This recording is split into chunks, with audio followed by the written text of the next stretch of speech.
പ്രിയപ്പെട്ട സുഹൃത്തുക്കളെ, ശബരിമല എന്ന വിഷയത്തിൽ തട്ടി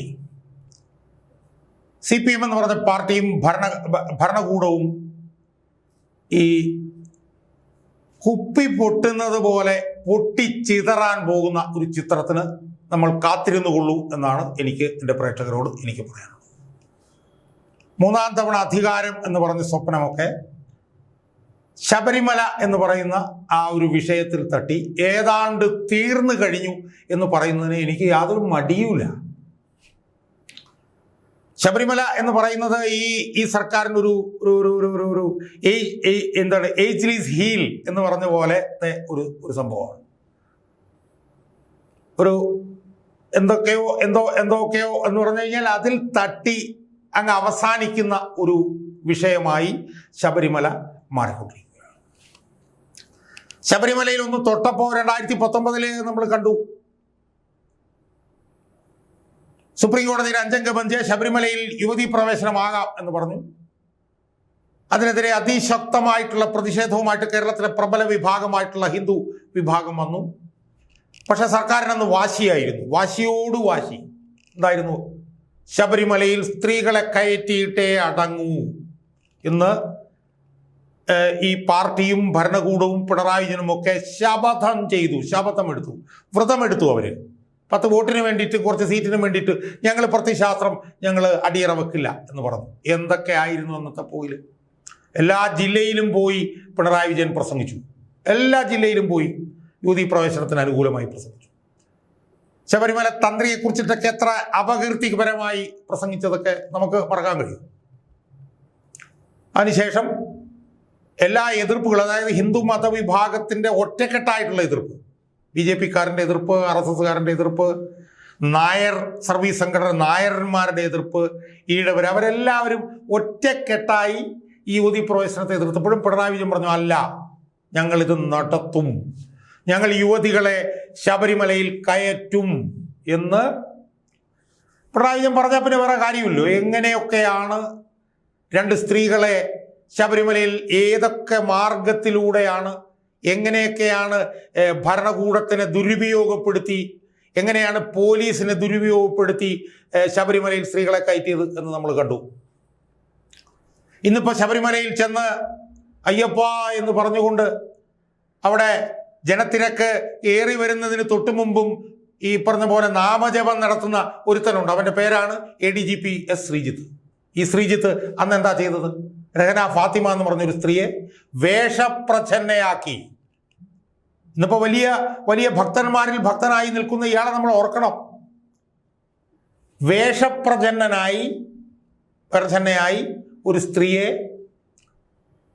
ശബരിമലയിൽ കൊണ്ടുവന്ന് കയറ്റിയവനാണ് ഈ ശ്രീജിത്ത്, ഓർക്കണം. അപ്പം അന്ന് ഭരണകൂടത്തിൻ്റെ ഒരു ഇച്ഛ അതായിരുന്നു, ഒരു ഇച്ഛാശക്തി അതായിരുന്നു. ഞങ്ങൾ ശബരിമലയിൽ സ്ത്രീകളെ കയറ്റിയിരിക്കും എന്ന് പറഞ്ഞ് കയറ്റി. അതുണ്ടാക്കിയ പുകിൽ നമുക്കറിയാം. അതിനെ തുടർന്ന് വനിതാ മതിൽ, കേരളത്തിൽ തിരുവനന്തപുരം മുതൽ കാസർഗോഡ് വരെ വനിതകളെ മുഴുവൻ ഇറക്കി വലിയ മതിൽ സൃഷ്ടിച്ചവരാണിവർ. അങ്ങനെ വലിയ വിജയശ്രീ ലാളിതരായി 2019 ലോക്സഭാ തെരഞ്ഞെടുപ്പിലേക്ക് പോയി. എന്താ സംഭവിച്ചത്? ഹിന്ദുക്കളെ എടുത്ത് ചുരുട്ടിക്കൂട്ടി, കടലാസ് ചുരുട്ടിക്കൂട്ടി എറിയുന്നത് പോലെ എടുത്ത് ചവറ്റോട്ടിലേക്ക് എറിഞ്ഞിളഞ്ഞ് ഹിന്ദുക്കൾ, ഹിന്ദു മതവിഭാഗം ഒരു സീറ്റാണ് കിട്ടിയത്. ഹിന്ദു മതവിഭാഗം എടുത്ത് ചവറ്റുകൊട്ടയിലേക്ക് കളഞ്ഞു എന്ന് പറഞ്ഞാൽ അതിൻ്റെ അർത്ഥം എന്താ? CPM-ന്റെ വോട്ട് ബാങ്ക് തന്നെ CPM-നെതിരായി ചെയ്തു എന്നാണ് അതിൻ്റെ അർത്ഥം. കാരണം കേരളത്തിലെ ഹിന്ദു വോട്ട് ബാങ്ക് ഇരിക്കുന്നത് CPM-ന്റെ കയ്യിലാണ്. 30-35% ഹിന്ദുക്കൾ CPM-ന്റെ കയ്യിലായിരിക്കുന്നത്. UDF-ന് കുറച്ച് അവിടെ ഇവിടെ കുറച്ച് നായന്മാരെ അവരൊക്കെ വോട്ട് ചെയ്താലേ ഉള്ളൂ. ബാക്കി ഹിന്ദു വോട്ട് ബാങ്ക് മുഴുവൻ CPM-ന്റെ കയ്യിലായിരിക്കും. ആ ഹിന്ദു വോട്ട് ബാങ്കാണ്, ആ CPM-ൽ അടിയുറച്ച് വിശ്വസിക്കുന്ന, പതിറ്റാണ്ടുകളായി CPM-ന്റെ കൂടെ നിൽക്കുന്ന ആ ഹിന്ദു വോട്ട് ബാങ്കാണ് ഈ യുവതീ പ്രവേശന പ്രശ്നത്തിൽ മാറി ചെയ്ത് CPM-നെ ഒരു പാഠം പഠിപ്പിച്ചത്. നിങ്ങൾ എഴുതി വെച്ചുകൊള്ളൂ. ആ CPM-ന്റെ ആ ഹിന്ദു വോട്ട് ബാങ്ക് ഉണ്ടല്ലോ, അവര് ഒറ്റക്കെട്ടായി CPM-നെ ബൂട്ട് ഔട്ട് ചെയ്യാൻ പോവുകയാണ്. അത് മിക്കവാറും ഈ തദ്ദേശ സ്വയംഭരണ തെരഞ്ഞെടുപ്പിൽ തന്നെ ഉണ്ടായാലും അത്ഭുതമില്ല എന്നാണ് എനിക്ക് സൂചിപ്പിക്കുന്നത്. CPM-ന്റെ കൂടെ നിൽക്കുന്ന ഹിന്ദു വോട്ട് ബാങ്ക്, ആ CPM വോട്ട് ബാങ്ക്, അവര് CPM-നെ തഴയാൻ പോകുന്നു എന്ന് CPM മനസ്സിലാക്കാൻ പോകുന്നു എന്നാണ് എനിക്ക് നേരത്തെ കൂട്ടി പറയാം. അതിൻ്റെ ലക്ഷണങ്ങൾ ഈ ശബരിമല കൊള്ള നടന്നു തുടങ്ങിയപ്പോൾ തന്നെ നമ്മൾ കണ്ടതാണ് അതിൻ്റെ ലക്ഷണങ്ങൾ. അതായത് കേരളത്തിലെ ഹിന്ദു മതവിഭാഗത്തിൻ്റെ ഏറ്റവും പ്രധാനപ്പെട്ട ആരാധനാലയ കേന്ദ്രമായിട്ടുള്ള ശബരിമലയിൽ അവർ വിശ്വാസത്തിൻ്റെ ഭാഗമായി കൊണ്ടിടുന്ന കാണിക്ക, പണം, അതൊക്കെ CPM-ന്റെ നേതാക്കന്മാരുടെ ഒത്താശയോടുകൂടി അടിച്ചുകൊണ്ട് പോകുന്നു എന്നുള്ളൊരു തോന്നൽ കുറച്ച് കാലമായിട്ട് ഹിന്ദു മതവിഭാഗത്തിലുണ്ടായിരുന്നു. അതിപ്പം ശക്തമായിരിക്കുന്നു, അതിപ്പോൾ തെളിഞ്ഞിരിക്കുന്നു. ശബരിമല അയ്യപ്പൻ്റെ ശ്രീകോവില്, ദ്വാരപാലകര്, പീഠം, വാതില്, കട്ടിളപ്പാളി, ഇതെല്ലാം CPM-ന്റെ നേതാക്കന്മാരുടെ ഗൂഢാലോചനയോടുകൂടി അടിച്ച് കൊണ്ടുപോയി വിറ്റ് കോടികൾ പണം ഉണ്ടാക്കി എന്നത് തെളിഞ്ഞിരിക്കുന്നു. ദേവസ്വം ബോർഡിന്റെ പ്രസിഡന്റ് CPM-കാരൻ എൻ വാസു ജയിലിൽ കിടക്കുന്നു.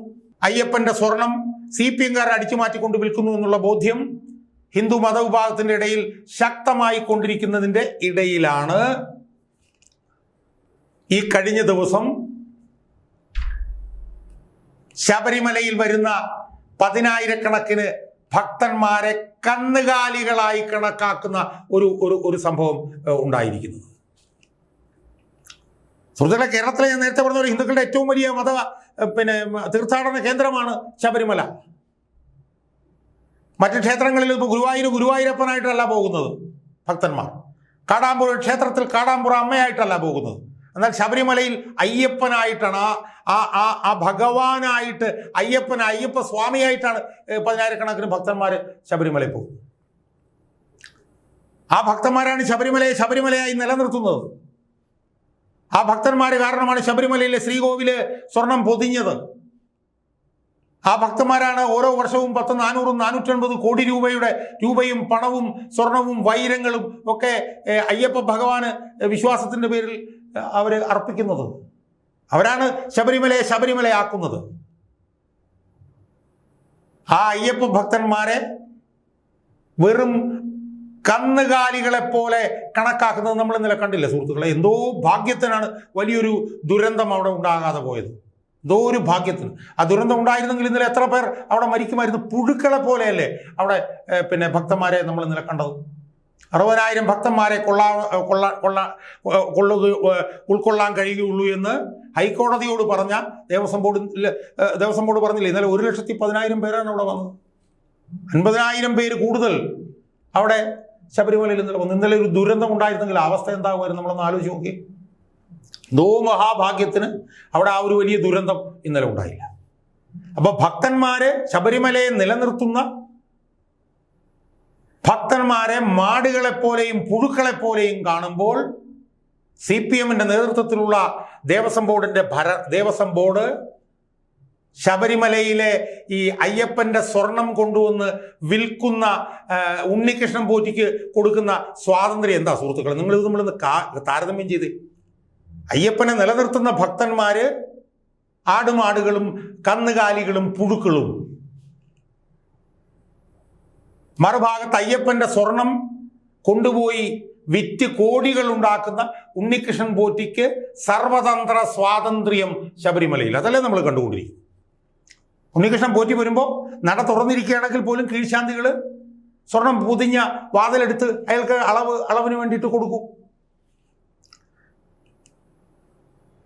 ഭക്തന്മാരെ പുഴുക്കളായിട്ടിരിക്കുമ്പോൾ ഉണ്ണികൃഷ്ണൻ പോറ്റിക്ക് ഏത് സമയത്തും ശബരിമല സന്നിധാനത്തേക്ക് കടന്നു വരാം. ഏത് ക്യൂവും ലംഘിച്ചുകൊണ്ട് അയാൾക്ക് അപ്പം തന്നെ നിവേദ്യം കിട്ടും. അയാൾക്ക് ദ്വാരപാലകരെ ഊരിക്കൊണ്ടു പോകാം. ദ്വാരപാലകരെ ഒരു പിക്കപ്പ് വണ്ടിയിൽ അവിടുന്ന് കൊണ്ടുപോകാനുള്ള സൗകര്യം അയാൾക്കുണ്ട്. പീഠം കൊണ്ടുപോകാം, പെങ്ങളുടെ വീട്ടിൽ കൊണ്ടുവന്ന് ഒളിച്ചു വയ്ക്കാം. അവിടെ ശബരിമലയിൽ വന്ന് ആ സ്വർണം പൊതിഞ്ഞ വാതിൽ കൊണ്ടുപോകാം. എപ്പോൾ വേണമെങ്കിലും കൊണ്ടുവരാം. ദേവസ്വം ബോർഡ് പ്രസിഡന്റ് മുറിയിൽ എപ്പോൾ വേണമെങ്കിലും കയറി താമസിക്കാം. ഉണ്ണികൃഷ്ണൻ പോറ്റിയുടെ ബന്ധുക്കൾക്ക് താമസിക്കാം. ഉണ്ണികൃഷ്ണൻ പോറ്റിയുടെ അതിഥികൾക്ക് ദേവസ്വം ബോർഡ് പ്രസിഡന്റിന്റെ ഓഫീസിൽ താമസിക്കാം, ഗസ്റ്റ് ഹൗസിൽ താമസിക്കാം. ഇത് ഒരു സംശയവും വേണ്ട, കേരളത്തിലെ ഹിന്ദു മതവിഭാഗത്തിന്റെ മനസ്സിൽ വലിയ പരിക്ക് ഈ സംഭവങ്ങൾ ഏൽപ്പിച്ചിട്ടുണ്ട് എന്ന് നമ്മൾ മനസ്സിലാക്കുക. അവർ ഈ സ്വർണ്ണക്കൊള്ള നടന്ന സമയത്ത് തന്നെ അവർ ദുഃഖിതരായിരുന്നു, അവർ വലിയ മനോവ്യഥ അനുഭവിക്കുന്നവരാണ്. എന്നാൽ ഇന്നലത്തെ ഈ ശബരിമലയിൽ ഈ കഴിഞ്ഞ ദിവസത്തെ ഈ തിക്കും തിരക്കും ഈ വീഴ്ചകളും കണ്ടതിനെ തുടർന്ന് അവര് ഏതാണ്ട് തീരുമാനിച്ചു വെച്ചിരിക്കുന്നു എന്നുള്ള കാര്യത്തിൽ യാതൊരു തർക്കവുമില്ല. ഇനി എത്ര ആനുകൂല്യങ്ങൾ വനിതകൾക്ക് കൊടുത്താലും എത്ര ക്ഷേമ പെൻഷൻ കൂട്ടിയാലും ഒന്നും ഇനി ഒരു കാര്യവുമില്ല. ഹിന്ദുക്കളുടെ ഏറ്റവും പ്രധാനപ്പെട്ട ആരാധനാലയമായിട്ടുള്ള ശബരിമലയെ തകർത്ത് തരിപ്പണമാക്കി അവിടുത്തെ സ്വർണം കൊണ്ട് ഈ വിറ്റ് ആ ശബരിമലയെ ഇന്ന് മാത്രമല്ല ശബരിമലയെ തകർക്കാനാണോ ഈ സർക്കാരിൻ്റെ നീക്കമെന്നുള്ള സംശയവും അവരുടെ മനസ്സിൽ വന്നിട്ടുണ്ട്. അല്ലെങ്കിൽ എന്തിനാണ് ഇത്തരം പണികൾ ചെയ്യുന്നതെന്നാണ് ഹിന്ദു മതവിശ്വാസികൾ ചോദിക്കുന്നത്. 60,000 പേരെ ഉൾക്കൊള്ളുന്നിടത്ത് നിങ്ങൾ എന്തിന് 1,10,000 ഉൾക്കൊള്ളുന്നു എന്നുള്ളതിന് മറുപടി ആ 1,50,000 പേരിൽ നിന്ന് ഒരു ശരാശരി 1,000 രൂപ വെച്ച് കിട്ടുന്നു എന്ന് കണക്കാക്കിയാൽ എത്ര വരുമാനമാണ് ശബരിമല ദേവസ്വം ബോർഡിന് കിട്ടുക? 50,000 ഗുണം 1000. 50,000 ഗുണം 1000 എന്ന് പറയുമ്പോൾ 50 കോടി ഒരു ദിവസം. 50 കോടി ഒരു ദിവസം എന്ന് പറഞ്ഞാൽ മണ്ഡലകാലം 2 മാസം, 60 ദിവസം. 60 ഗുണം 50 എന്ന് പറയുമ്പോൾ എത്ര കോടിയായി? 60 ഗുണം 50 എന്ന് പറഞ്ഞാൽ 30,000 ആയോ? കോടി ആയോ? അല്ലെങ്കിൽ 300 കോടി ആയോ? ഈ പണമാണ് ലക്ഷ്യം. ഹിന്ദു മതവിഭാഗത്തിന്റെ ഭക്തരുടെ പണമാണ് ലക്ഷ്യം എന്ന് അവർക്ക് ബോധ്യമായിട്ടുണ്ട്. അത് ധൂർത്തടിക്കുകയാണെന്ന് ബോധ്യമായിട്ടുണ്ട്. ഭക്തന്മാരെ കന്നുകാലികളെ പോലെ കാണുമ്പോൾ ഉണ്ണികൃഷ്ണൻ പോറ്റിക്ക് കൊടുക്കുന്ന VIP സൗകര്യം എന്താണെന്ന് അവർ കണ്ടിട്ടുണ്ട്. അതുകൊണ്ട് CPM-നെ സംബന്ധിച്ചിടത്തോളം ഏതാണ്ട് അവരുടെ പണി അവസാനിച്ചിരിക്കുന്നു. ഞാൻ ഈ വീഡിയോയുടെ തുടക്കത്തിൽ പറഞ്ഞ പോലെ ഒരു കുപ്പി പാറയുടെ മുകളിലേക്ക് എറിഞ്ഞാൽ ആ കുപ്പിച്ചില്ല് പൊട്ടിച്ചിതറുന്നത് പോലെ CPM പൊട്ടിച്ചിതറുന്ന ഒരു സമയം അതിവിദൂരത്തല്ല. അത് ഒരുപക്ഷെ ഈ തദ്ദേശ സ്വയംഭരണ തെരഞ്ഞെടുപ്പ് കഴിയുമ്പോൾ തന്നെ ഉണ്ടാവാനുള്ള സാധ്യതയാണ് ഈ നിമിഷത്തിൽ ഒരു രാഷ്ട്രീയ നിരീക്ഷകൻ എന്നുള്ള നിലയിൽ എനിക്ക് കാണാൻ കഴിയും.